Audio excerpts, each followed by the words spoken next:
Namaskar, everybody. Welcome to our series of Back to Roots. On behalf of Core Shraddha team, I would like to welcome you all for this wonderful initiative which our team has been doing. This Back to Roots is our initiative which we started around 2 years back, and from 2 years we have been we have been reciting Bhavani Sahasranam, where we have Shekharji and A.K. Razdanji together, Shekharji giving the explanation with the recitation of A.K. Razdanji. Today is a special program where I had requested Shekharji to talk about the dimension of time, because the Kala, when we look at it, has a beautiful explanation, very vast explanation when we look at from the whole Indian philosophy point of view. But when I also look at from Kashmir Shaivism point of view also, we have the Tattva also, the Kala. And today in our talk, Shekharji will talk about the both aspects of it. First, the Indian philosophy about the explanation of the time, the dimension of time. And also then Shekharji will also connect to the Shiva philosophy. Before I give it to Shekharji, I would be honored to just give a little introduction about Shekharji. So, Dr. Ketu Ramachandrasekhar, I know he has dedicated his whole life toward dissemination of Indic knowledge system and resurgence of old living culture, the way of life, the Sanatan Dharma. He has his doctorate in Indian epistemology and is a recipient of Prince of Wales for the outstanding performance in University of Madras. He has been daily on regular basis doing contribution of various texts and also the study of Acharya Abhinav Gupta. Shekharji owns his achievements to their Guru, Guru Vidya Vachaspati, Brahmashri Goda Venkateshwara Shastriji.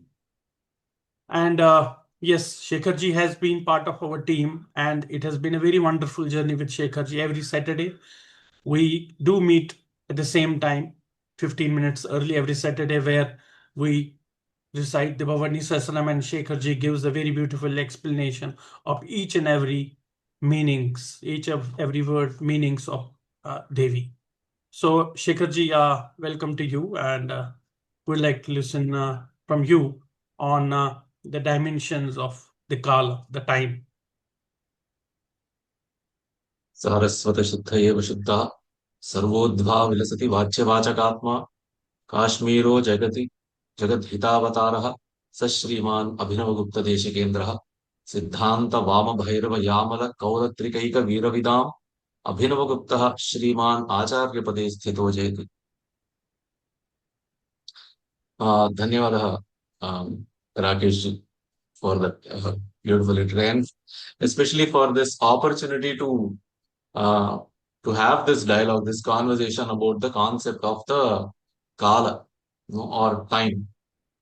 So, as highlighted, we'll try to see the framework of this conception within the larger Indian knowledge canvas, and finally, we will like to conclude with how beautifully the Trika or the Kashmir Shaivism deals with the concept of time. So, like Rakesh ji mentioned, Skala is one of the most fascinating and very profound concepts, in the Indian philosophy, because we find right from the rishis of the Vedas, all the darshanikas, the promulgators of the various darshanas, everyone, the prominent thinkers pondering about origin of two concepts. One is the space and another is the time. And it was not unlike an armchair philosophy kind of speculation. This thought process was actually to understand the nature of the temporal experience, the experiences that we are having in the various point instances of the time. and connected to the vast cosmic cycles, okay, that we envisage or in which we have a very strong belief. So what they did is that they developed a lot of subtle theories on whether time is absolute or whether it is relative. You will find both positions mentioned in various schools of philosophy. Absolute, time is relative. And how time might differ across realms, no, across the bhuvanas, across the beings, and across the states of awareness or consciousness. And also how the passage of time, how is it perceived by various life forms? So these are some of the very fascinating questions that we find addressed in the various systems. But most important contribution I will, or which I feel, is the cyclic cosmology. No, the belief in the cyclic nature of the time. So this cyclic cosmology, which the Bharati or the Sanatana Dharma tradition envisions, actually it projects stupendous timescales, right from a very small, infinitesimal unit of time to trillions and trillions of years. And all of this is actually nested within a cyclic breathing universe. So this was something that we find even modern thinkers and scientists like Carl Sagan and others wondering about Indic conception. So we can actually start with how the Puranas and the other literature views time. When we go to Vedas, there are several hymns, several mantras which speaks about time. I am actually fascinated with one mantra from the Atharva Veda, which actually is a hymn to time. Okay, it's called as a Kala Sukta. And it describes the time as an all-encompassing force that regulates and controls all. Not only that, it does not stop here. It also says that it is the cause of the universe origin, maintenance, and destruction. So I really want all of you to mark this, because here we are talking about two aspects of time, and we will see how in Trika this is actually very beautifully or very synchronously assimilated and explained. In one, the Atharvaveda Kala Sukta speaks of time as something which is an encompassing force. In other aspect, it says that it is the cause of the origin, maintenance, and the sustenance. And then the most beautiful imagery that we come across is comparing it to a wheel of a chariot. Now you must have seen the poster that was shared for this talk. It had the Konark's wheel, from the Sun Temple in Konark. The wheel represents time, not just the time, the cyclic nature of the time. So this metaphor of time and the wheel dates all the way back to Atharva Veda, though we don't date Vedas, but otherwise. So, and it also says that from the Kala comes the cosmic existence. Okay, so basically, Kala or the time is envisioned as a fundamental background or the driver from which this entire Srishti or this entire Virat Purusha originates. Then we have in Mahabharata and several others. So one beautiful, another imagery that I want to draw all of your attention to is from the Mahabharata.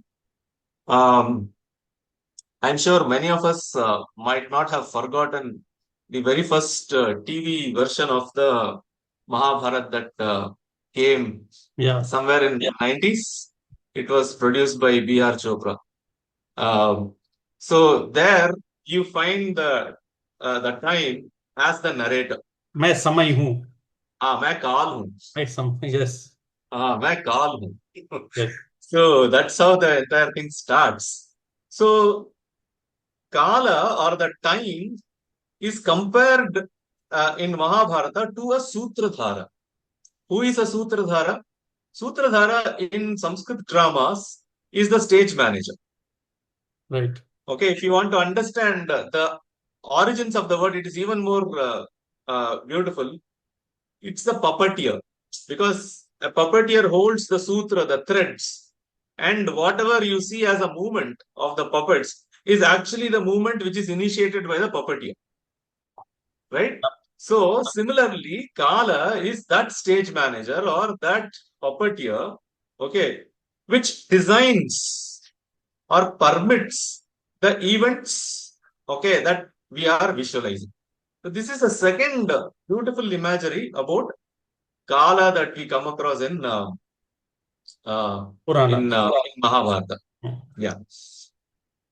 Third, I won't say imagery, but something that got extended, especially in the later Puranic and in the Agamic concept, is from, once again, this is an Upanishad. This is called as a Shvetashvatara Upanishad. And from the Shaiva point of view, it is considered to be very, very important Upanishad, because for the first time we come across a very open declaration of Shiva to be the supreme deity in this Upanishad. In all the other Upanishads, we may not come across such an explicit reference. It is implied, but not very explicitly stated who that supreme being is. Okay. We or the later commentators interpret those mantras to explain that it is Shiva, or in case of the Vaishnava philosophies, as Vishnu. But such a thing cannot be possible in Shvetashvatara Upanishad, because there it is clearly stated that Mahesha is the Parama. Okay. Sa Esha Rudraha Paramaha. All right. So in Shvetashvatara Upanishad, we have the statement that Kala is the cause of everything. Okay. And who is this cause? Not the blind time that we are talking about. This Kala is Shiva himself, or Mahesha. The term used there is Mahesha himself. So referring to Shiva as time for the first time, we come across in Shvetashvatara. Then the later Puranas and others, we come across the term Mahakala. Okay, which becomes a very specific term to denote Shiva and no other deity by itself. So these are some earlier references to the way that or the way that time is envisioned and portrayed. And drawing from this Shvetashvatara Upanishad concept is what we have in Srimad Bhagavad Gita, when Bhagavan says, Kalosmi loka kshayakrit pravruddha. Now that I am Kala, I am that time. Loka kshayakrit pravruddha, the world destroying force. Okay, and very famous, this quotation has become very, very famous. I'm sure most of you know who used this quotation.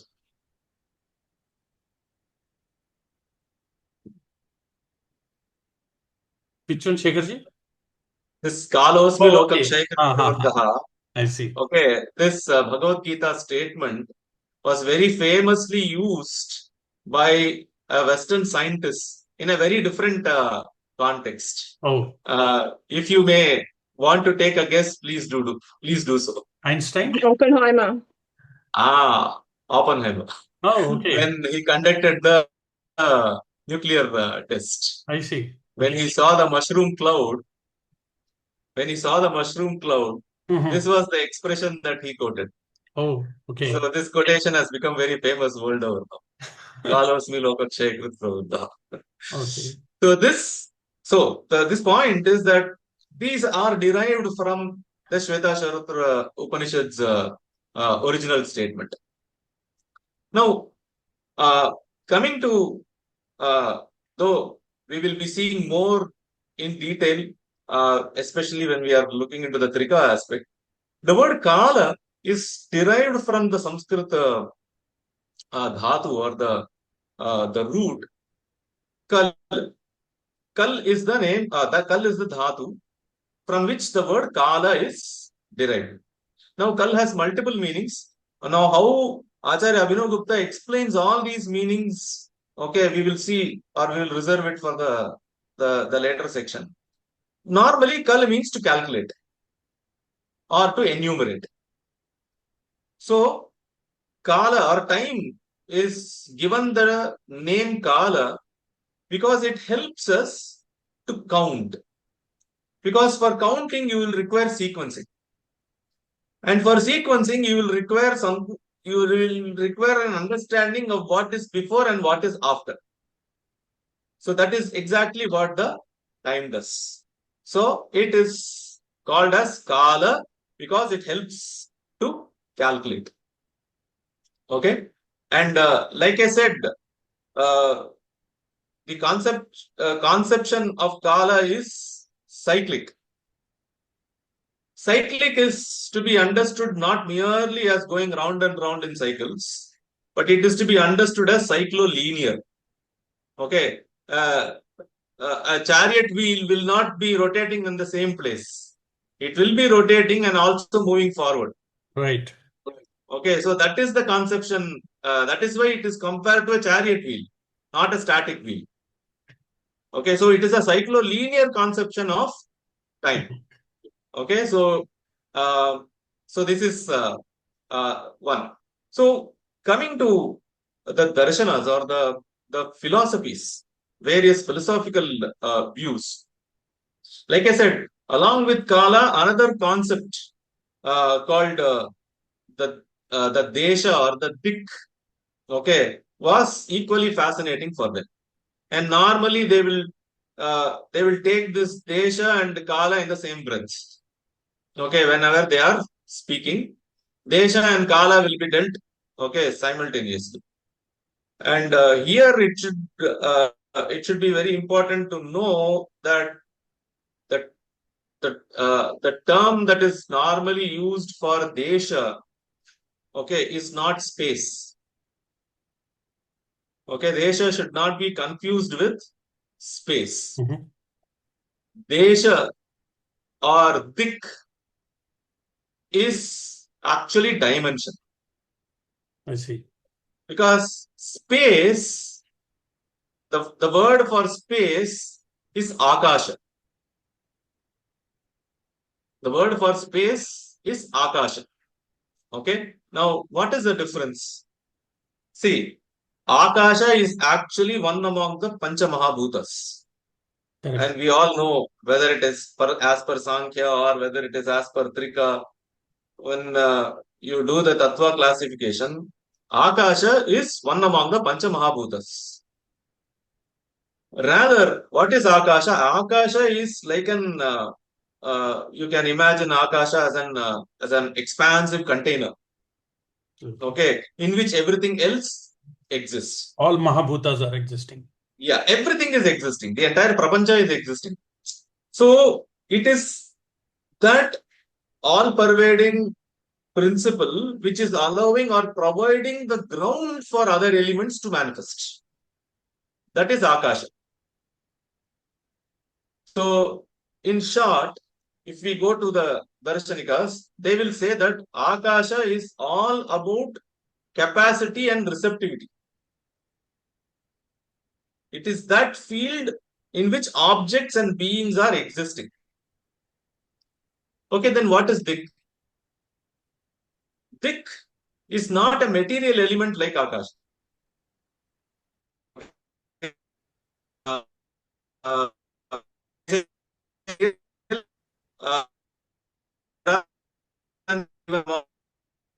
in that sense, I am using the word material here. All right. So, not a material, rather, Dik is considered to be a conceptual principle. Okay. What do we mean by a conceptual principle? It means that it is a non-substantial category. It is a dravya, okay, but it is not a substance. Just like Kala, it is not a substance. It is a concept.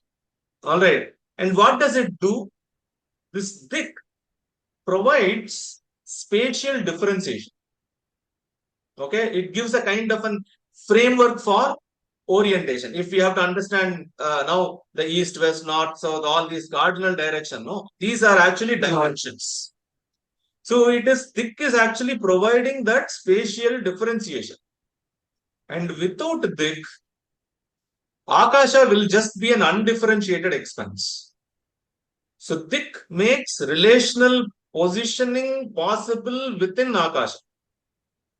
No, see, when we say that this object is to the right, this object is in the front, or this object is above, it is only because of Dik that you are able to do this coordinates. So basically, it's a coordinate system. Yeah. Dik is a coordinate system. So Dik and Kala, okay, both these principles were normally studied together in the darshanas. Right. Now, here the two broad category of thinking about them. One thinking is that they are absolute entities. They are absolute real entities. So this opinion was held by prominently three schools of philosophies or darshanas. The Nyaya, the Vaiseshika, and the Mimamsa. See, there are 6 darshanas totally. The Nyaya, Vaiseshika, Sankhya, Yoga, and they are normally named in pair. Okay, Nyaya and Vaiseshika is one pair. Sankhya and Yoga is another pair. Purva Mimamsa and Vedanta is another pair. So this is a normal pairing. So in this pairing, the Nyaya, Vaiseshika and the Purva Mimamsa hold time to be real entity. Okay, they are eternal, all-pervading realities that exist that they exist in their own right. Okay, and they say that Kala is, after that, whatever they describe about Kala is something that almost everyone else agrees. That Kala is one, Kala is continuous, Kala is indivisible, it has no parts, and it is present everywhere. In the second set of attributes, every darshana opines in the same manner. But whether it is real, whether it is an absolute entity, there is a difference of opinion. So the Nyaya, Vaiseshika and Mimamsa held that absolute held it to be absolute principles. Now you will be surprised that it is not only the Indian philosophies which were divided about the concept of time. Even in the modern physics, the Newtonian physics held the absolute theory, okay, of time and space. Okay, so according to the Newton's view, time and space were absolute. They were real. Correct. The second opinion is to hold time as relative and not absolute. And this we know was triggered in the modern science by Einstein. Now, the correspondence philosophical schools which held this were the Buddhists, okay, though not part of the Shat Darshanas, but the Buddhists had a very strong opinion about time, the Sankhya, the Yoga, the Vedanta, and definitely the Trika also. According to these schools, time is relative. Okay, it is a relational. So normally it is called as a relational or phenomenal view of time. In the sense that these schools normally denied that the time or even space exists as an independent substance. So according to them, time is understood as a concept that occurs on a concept that depends on the occurrence of events. Events, yeah. If we have to use the differential language, then time is essentially the measure of change. Right? Time is a measure of change. So the Buddhists, what they did was they introduced the concept of the kshanikatva. The kshanikavada, or the theory of momentariness or theory of flux. Okay, so this was the Buddhist concept, according to which there is no permanent time flowing. Rather, what you are seeing is each moment arises and passes, succeeded by the next moment. Another. Yeah. All right, this is, so they call it as tatkaliki gati or kshana or kshanika. Actually, Buddhists don't call that. Buddhists call this as kshanika. Later on, a proper mathematical terminology was assigned to this by Madhava. He was a great astronomer and mathematician who belonged to the Kerala school of mathematics. So he is normally referred to as Madhava of Sangrama Grama. Okay. And he is attributed with the development of the concept of calculus, differential calculus, several hundred years before it was done in the West. So he calls this as Tatkaliki Gatihi. Okay, it's nothing but dy by dx. Okay, so that's what he is referring to. All right. So what they say is that moment is real, but the succession that you are seeing, that continuity that you are seeing is actually the story that your mind is cooking. Only that point instant is real. So this is what the Buddhist is saying. So for them, there is no absolute time. Time is something in relation to. So it is relative. So this continuity of time is more of a mental construction. Very, very close to Trika concept. Okay, this is exactly what Trika also says. It is a vikalpa. It is a mental construction. Right? So it is. So therefore, most of these schools, for them, time is ultimately unreal. Okay, and it isn't completely dependent. See, when we say unreal, we are not denying its functional utility. What we are trying to say is that it is not an absolute principle. Only that much. Sankhya school also more or less considers time only as a flow of Prakriti. Okay, and a measure for the transformation of Prakriti. That is why even Sankhya does not list it as a tattva. Okay, Sankhya has only 25 tattvas, the same set of 24 tattvas that we in Trika have. Okay, so it is named the same, plus one more, okay, which is the Purusha. Since yoga follows Sankhya philosophically, okay, only in 2 or 3 places philosophically it differs, especially in the concept of Ishvara, yoga differs from Sankhya. But normally it agrees upon, especially the cosmology part, it completely follows Sankhya. So yoga also has the same conception. Advaita Vedanta speaks of reality at 2 levels. One is the absolute reality, other is the relative or what you are experiencing right now, the Vyavaharika or the empirical level Reality. of reality.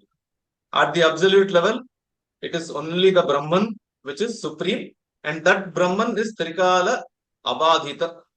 Okay, not affected by the 3 Kala. So by the 3 divisions of the time. So at an absolute level, only Brahman exists, time does not exist. At the empirical level, since time exists, time is not absolute. It is only empirical. Hmm. So this is the Advaitic concept of time. So we find both these, just like the Western science was divided before and after, okay, instant. We have the Indian darshanas also divided whether time is absolute or whether it is a relational and subjective concept. So this is about how the darshanas view the kala. One very important observation that we can have is the idea of time different in different worlds and in different states of consciousness. Now, this is a very fascinating concept that we had. So, it is said that the different realms or the lokas or the bhuvanas, okay, are said to have different time scales. For example, what will be 24 hours, okay, for the devatas will be 1 year for a man. So between the loka, the swarga loka, and the bhuloka, the scale of time is differing. Okay, and this scaling, okay, goes on differing from one loka to the other loka, and in texts like Vishnu Purana, okay, we have some information about this time scale difference. So I'm sure many of you would have heard the famous story of King Kakudmi. King Kakudmi was father, okay, of Princess Revati. So he wanted to have the best uh, uh, husband for her daughter. So he takes her, travels all the way to Brahmaloka, and he's waiting for Brahma for a few moment, okay, for a few kshana. That's what the text says. And Brahma opens the eyes, and Jagadmi tells that I want to know from you who will be the best suitor for my daughter.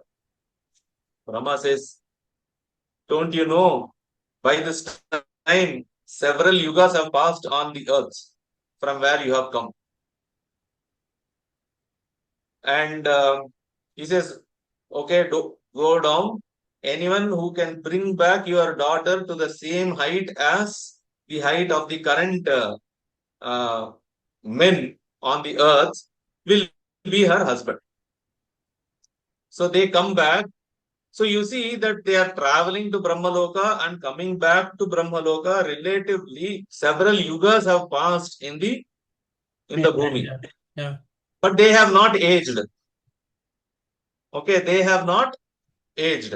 That is another this thing. When you are traveling at the speed of light, Okay, what happens to the time? That is another fascinating question. So, see, it does not mean we are trying to anticipate or say that, oh, we knew this or that. But the fact that uh, these this time dilation and all these things were thought, okay, in the Indian text, gives a very fascinating room for discussion with the modern science. That's all.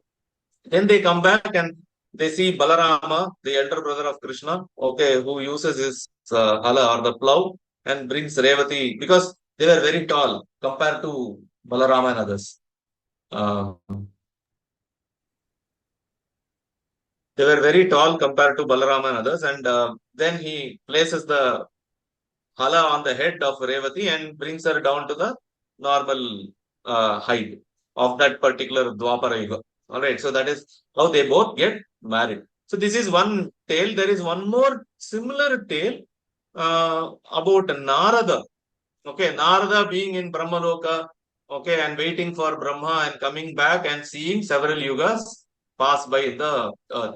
So these two tales, very similar in content and form,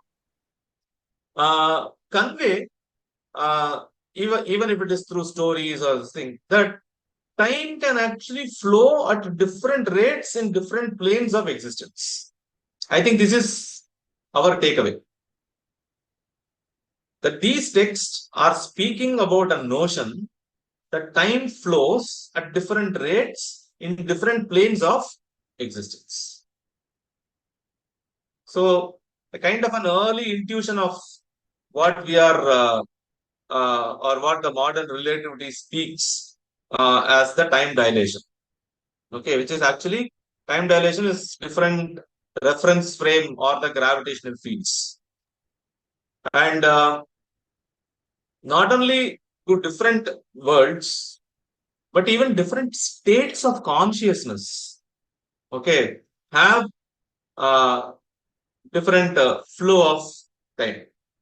See, now we know about the Jagrat, the Swapna, the Sushupti, and Turiya. Let us stop with Turiya because after that it is a special domain for us. Okay, but these four, every other philosophy speaks of.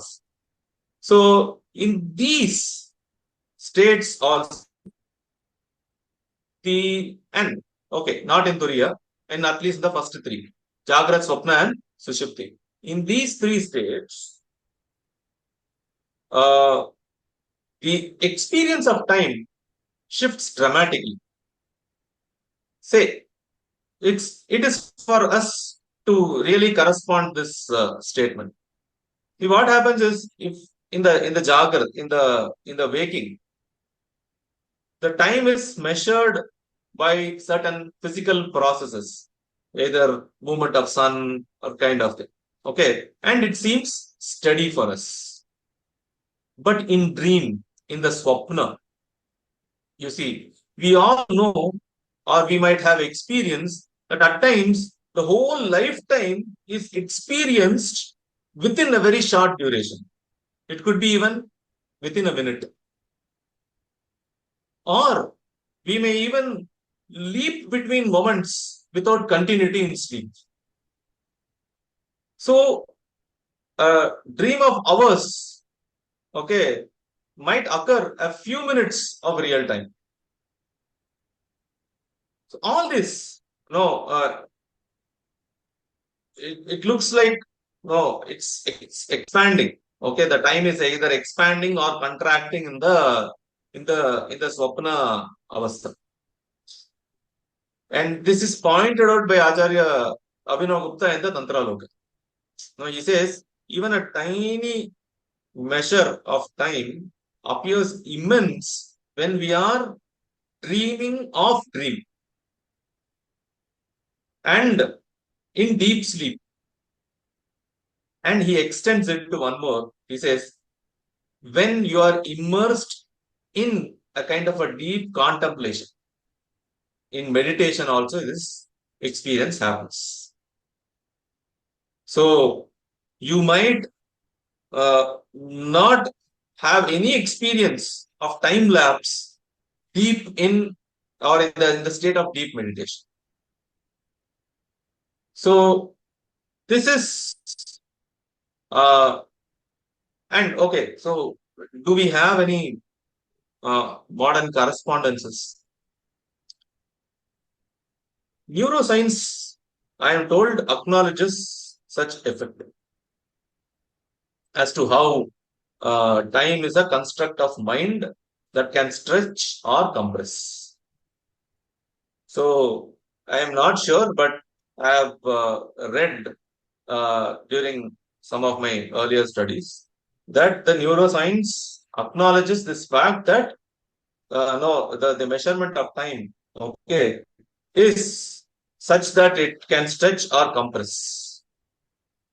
So time as a relative experience is something that we and similarly, do all creatures perceive time the same way?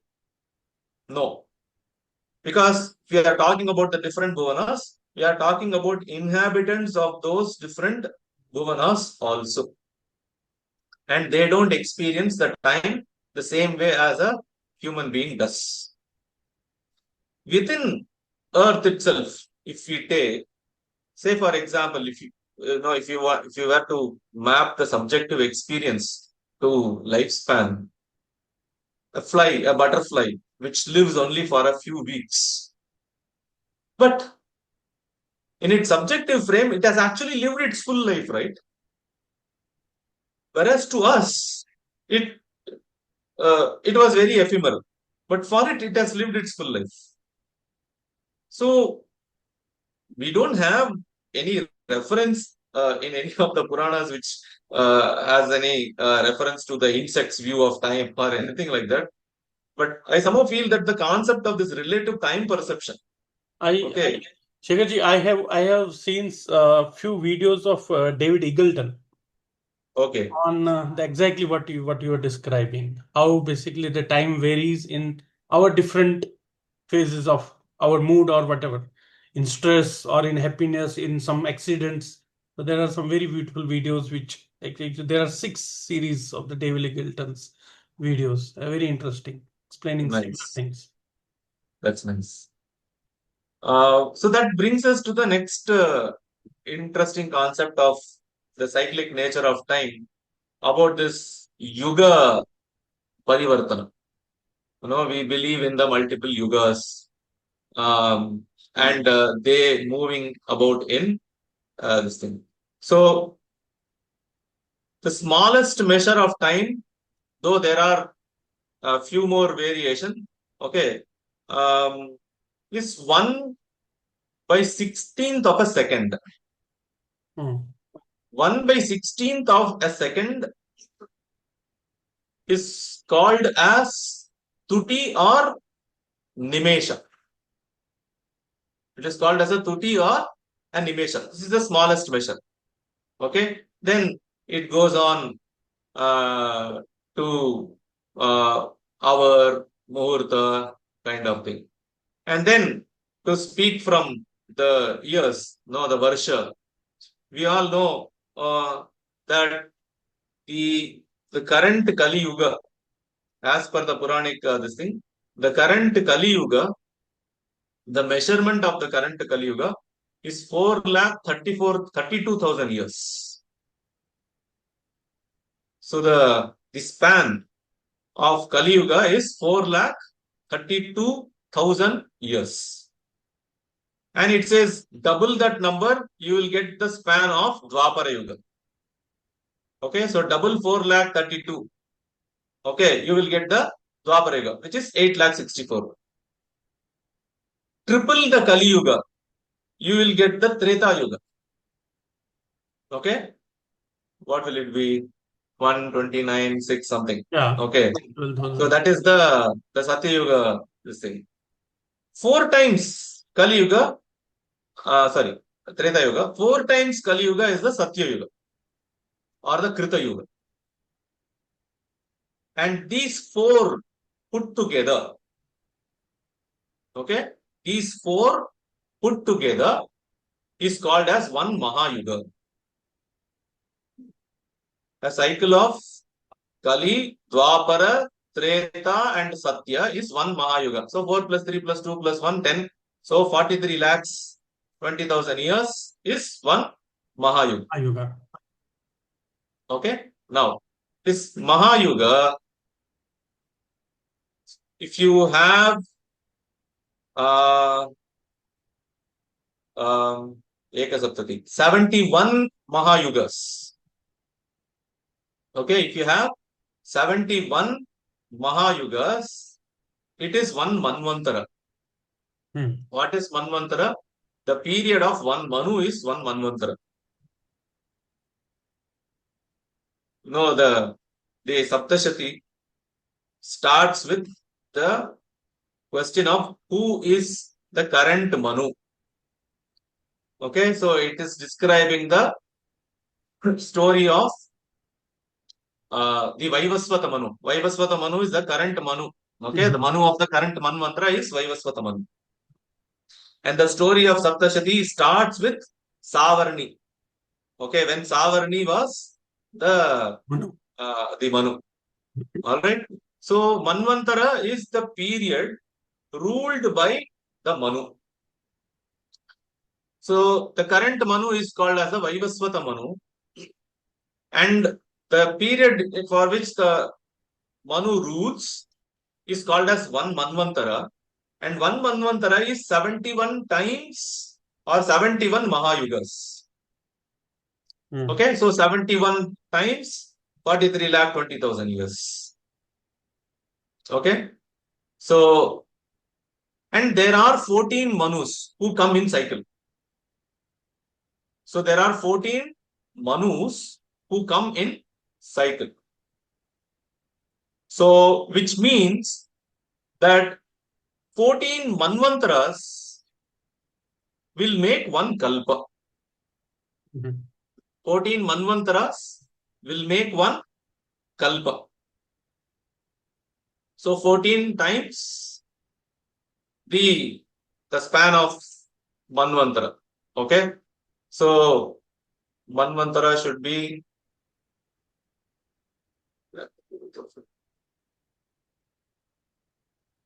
I'm losing time numbers.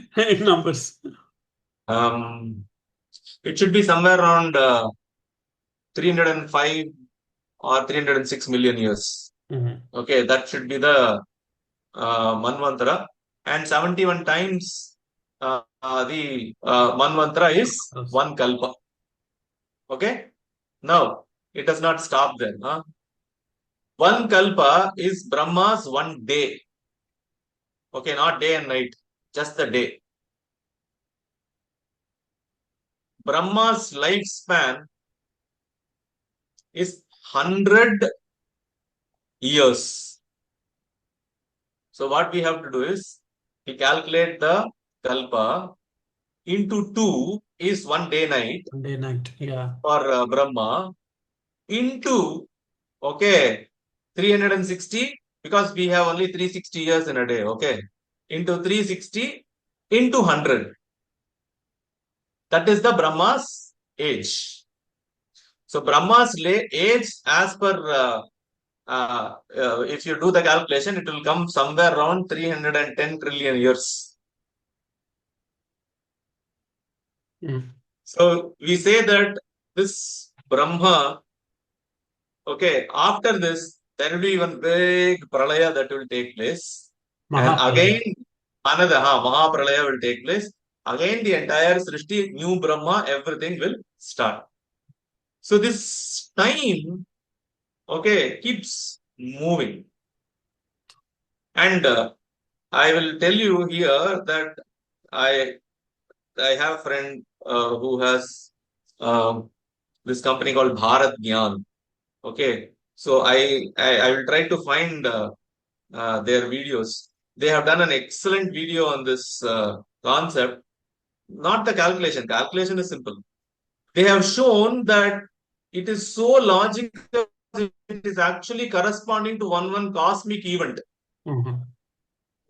See, just like one Earth year, okay, is basically the time taken, okay, for the earth to complete one full revolution Around the sun. around the sun. Okay, that is one earth year. Okay, so this concept of revolution, okay, of planets, of galaxies, the largest, the farthest galaxy, okay, to the center of the universe. If you take these, they are all very close to the definition of the Mahayuga, the Manvantara, the Kalpa, and the Brahma Yuga. So what we are talking is basically a kind of a cosmic calendar. It has been given to us in a different uh, package. That's all. So basically, this Puranic time cycle, it kind of presents a very grand vision. The vision of time as an ever rotating wheel, the Kala Chakra. Okay, and it also gives a sense of rhythm of creation and destruction on cosmic scales. What is happening on an individual, it is also happening on the cosmic scales. And also, from a philosophical point of view, what it is trying to establish is that the time is not absolute or linear, and it is subject to a higher order of cyclic law, which is called in the Vedas as Rita. So it is this Rita or the higher order of cyclic law, okay, which is maintained. And the concept of Rita is what later on developed as Dharma. In the Vedas, you will come across the word Rita more than the word Dharma itself.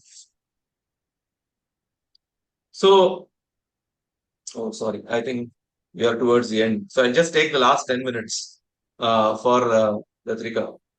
So, like I was talking about the etymology of the word Kala and how Acharya Abhinavagupta gives the explanation for this thing.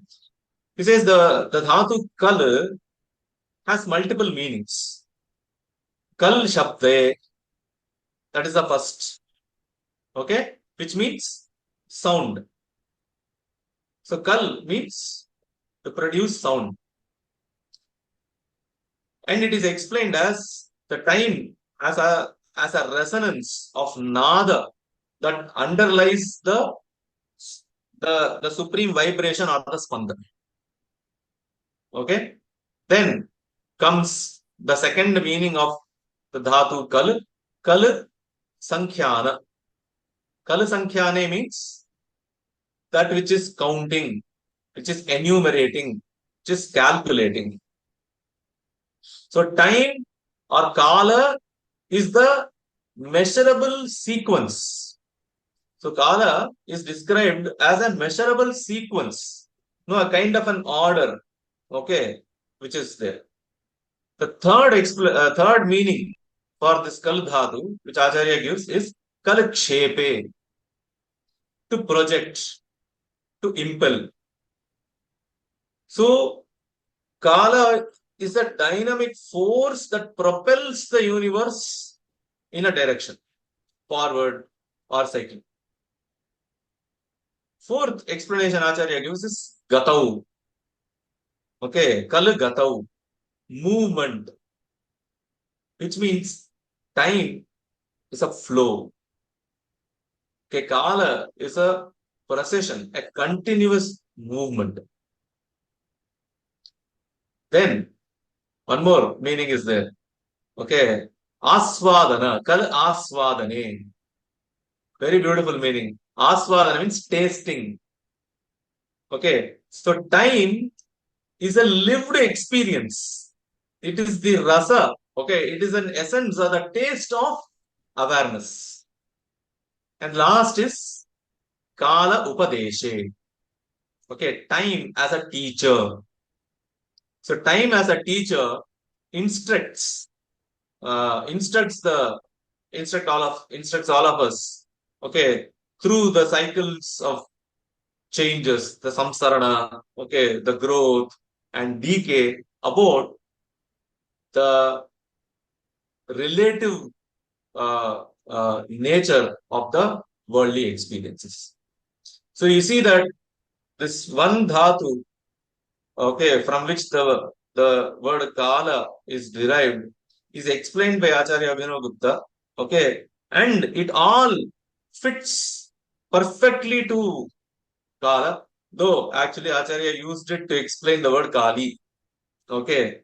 So, but once again, that there also it is the same dhatu, all right. And so we know that that primordial principle, no, that first kala shabde, okay, is actually that vibration or the primordial vibration which he calls as the Kala Sankarshani. In the Krama system, Kala Sankarshani is the highest principle of consciousness, and then the Dwadasha Kalis, okay, are the various spaces or the stages of cognitive experiences. Okay, in the reverse order is what we find here. So it is that ultimate pulsation of consciousness. Okay, which is the, you can say it's an eternal throb of Shiva's awareness, and in that sense, Kali Shabde, okay, points to time. So from an absolute Kshana point of view, no, it is called as a Kshana. When we are looking at the Kala as the Spanda principle, it is called as Kshana. Okay, the unchanging entity, which is one with the Ishvara's Ichha Shakti itself. And I think in one place Acharya Vaishmanju also mentions, okay, that it is the expression of Shiva's Ichha Shakti. And when we say Shiva's Ichha Shakti, it's not that Ichha Shakti is somewhat different from Shiva, because we believe in Shakti Shakti Matoho Abeda, the non-difference between the power and the possessor of the power. And the other explanations refers to the temporal time. So when you say no, it is sequence. Okay, it is actually corresponding to the measurable sequential unfolding of events. No, that Sankhyana. Or when we speak about the gati, no, as a movement, it's a kind of the flow where beings are or events are being carried forward, okay, in succession. So all these dhatvarthas, okay, the meanings that we get from the dhatu, color,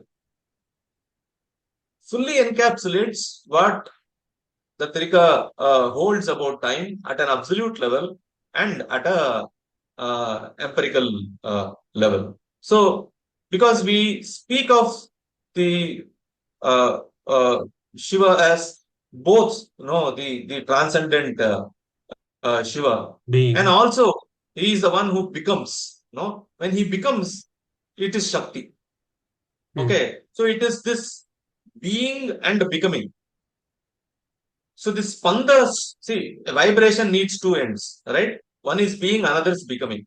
And this is very beautifully uh, picturized, or it is beautifully visualized as the dance. That is why Nataraja is considered to be the highest expression of the Trika's concept of Shiva.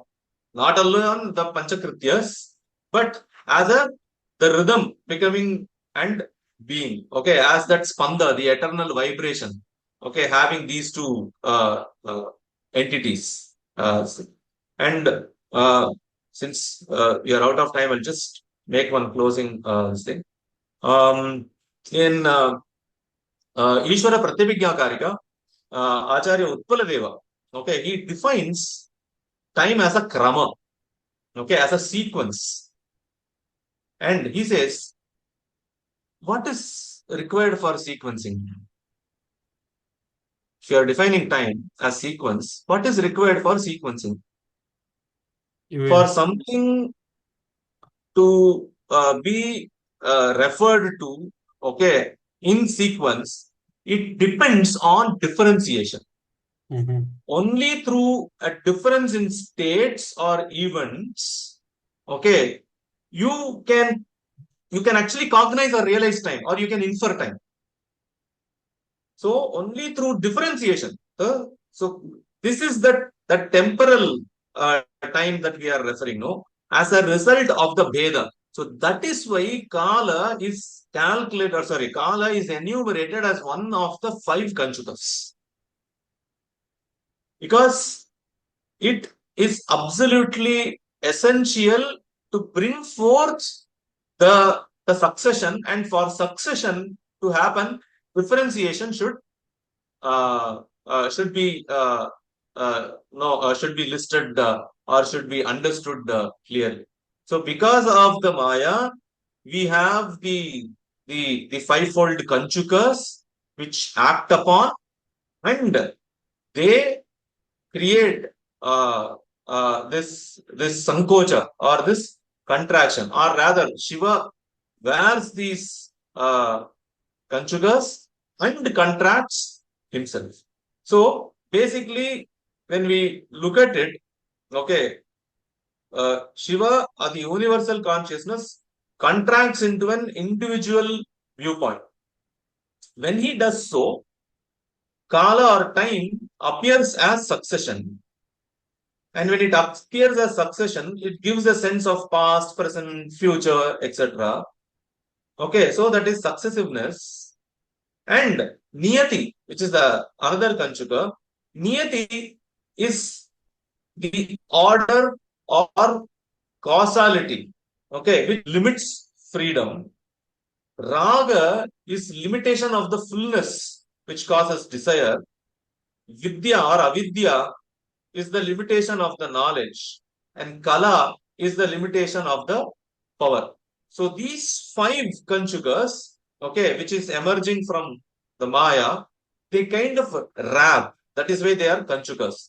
They wrap the infinite consciousness and make it appear like finite. So that is why we in Trika we hold that the time is explicitly a product of Sankocha uh, in its empirical level. So what is important to know is that in the end, the Kala both. Okay, so see, there are a lot of other Western scientists and philosophers who have had a lot of appreciation about the Indian concept of time also. There is one very famous dialogue that is recorded, um, not recorded as video or audio tape, but the conversation or the meeting that took place between, I'm sure most of you must have heard about Jiddu Krishnamurti or JK. JK was a very great independent philosopher. So JK met with David Bohm. Okay. And after this meeting, it is said that Bohm came up with the idea of the implicate order, okay, according to which the space and time are enfolded and the reality unfolds like a hologram. Okay, so that is the theory that David Bohm came up with. So all this does not mean that we are trying to say that the modern physics has proved Indian metaphysics, or that the Indian rishis and sages anticipated these scientists and thinkers like Einstein in a literal way. So, like I said in the beginning, what we are trying to say by showing these correspondence is simply that we actually find a very meaningful dialogue between the two. The Indic thought provides the imaginative frameworks such as the relative time, cyclic time, time as perception, time as power of consciousness, etc. Now, which actually complements the current discovery in the quantum sciences. So, Kala generally is seen in the philosophy both as the teacher and the test. Kala as a teacher, so Kala Upadeshe, okay, that's what Acharya says. As a teacher, teaches that everything is impermanent and cyclic, and it urges us to seek the eternal. and it is a test. It is a test of our wisdom, whether we are getting caught in the rush of temporal life or we realize the core, our essence, our being as Shiva. So that and it is in this paradox, okay, that the ultimate discovery lies. I really thank Thank you. Rakesh and Thank you. others for this opportunity. Thank you so much. Insightful talk by you, Shekharji.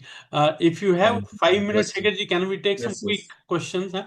Yes, After yes, that yes. There closing. are some questions. I There are will some just questions. Let's try to answer. I think this one question is from Sunil Darji. As a student of Darshana, what is the final definition of Kal? Because you explained from the Acharya Abhinav Gupta's definition of Kal. So, which we need to follow. You cannot have a definite answer for this question. Very simple, because it all depends on which darshana you are taking as an absolute standpoint explaining the reality. Yeah.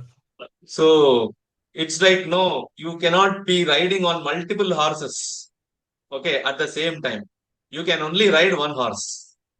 So you can actually only belong to one single darshana, okay, as an absolute one. The others are only for academic purpose. Either you read the other darshanas for understanding the opposite viewpoint, or you read it for criticizing. But for practice, you can only follow one single darshana. So understanding of Kala depends on which darshana we have, we feel committed to. So, Shekharji, which one do you follow? I follow Trika. Can you explain it in the Krama perspective for him? Sorry, I didn't get the question. Yes, The Krama. Krama. If you can explain from just a to give one example, just give Krama point of view with the. So, are you talking of what Acharya Utpaladeva referred to, or are you talking of Krama, okay, as a system? A system. System, yeah. Okay. So, from the point of view of Krama as a system, the highest principle of consciousness in its indifferentiated nature is the Kala Sankarshini, okay, which absorbs the entire differences that is born, okay, as a result of the spatial and the temporal differences that we see in the experience. And that happens once you have graded yourself up, or you have succeeded in mastering the 12 kalis. When you reach, okay, the 12, okay, Maha Ugra Chanda Vega Kali, okay, then you are actually entering into the Kala Sankarshini, where there is no time, there is no space, and there is only absolute consciousness there. Okay, Shekharji, there is another question by Sunil Manuri. He is asking about, I think you reference the Adhyaya, I think from Sutra. Yes, I will post it. I will post the verse and the reference from the Shweta Shatra. Okay, then another is, can this primordial vibration of Kala is the origin of creation? Yes. So this is the this is the reconsonance between the Atharvaveda Sukta and the Trika. So that which is the origin, okay, is the spanda or the consciousness that we are talking about. And which text of Buddhism discusses Shunyavad as Buddhism concept? Nagarjuna's book or Mula Madhyama Karika, okay, and Arya Devas, Pramana Vartika, they all speak about Shunyavad. Especially Mula Madhyama Karika speaks about Shunyavad. Okay, I think yeah, we are over the time. Thank you everybody. Thank you all people who are listening, and thank you Shekharji. Namaskar. Namaskar. Thank you.